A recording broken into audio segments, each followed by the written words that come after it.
మీరు చిరంజీవి నటించిన వేట సినిమా చూశారు కదా.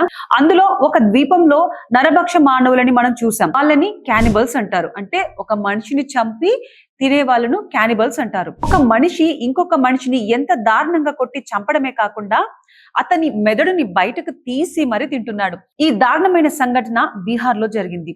ఇలాంటి సైకో వ్యక్తుల్ని ఏం చేయాలి? ఆ వ్యక్తి అలా చేస్తున్నా కూడా కనీసం ఎవరు ఆపకపోగా ఆ ఘోరమైన ఆ దృశ్యాల్ని వీడియో తీస్తున్నారు. కళ్ళ ముందే ఒక నిండు ప్రాణం నరబలవుతుంటే ఏ ఒక్కరు కూడా ఆపలేకపోయారు. అలాంటి వ్యక్తులు కూడా ఆ హంతకుడితో సమానమనే నేనంటాను. వాళ్ళ పిన్ని వాళ్ళ ఇంటి కోసం అని వస్తే 16 సంవత్సరాల అబ్బాయిని అంత దారుణంగా చంపి, అదే విధంగా కొంచెం కూడా భయం అనేది లేకుండా ఏదైనా సంఘటన జరిగినప్పుడు మొబైల్ తో వీడియో తీసి ఇంటర్నెట్ లో పెడదామని ఆలోచిస్తున్నారు తప్ప ఆ మనిషికి సహాయం చేద్దామన్న ఆలోచన మాత్రం ఎవరికి రావట్లేదు. ఈ దారుణమైన సంఘటన మీద మీ అభిప్రాయం ఏంటో కామెంట్ చేసి చెప్పండి.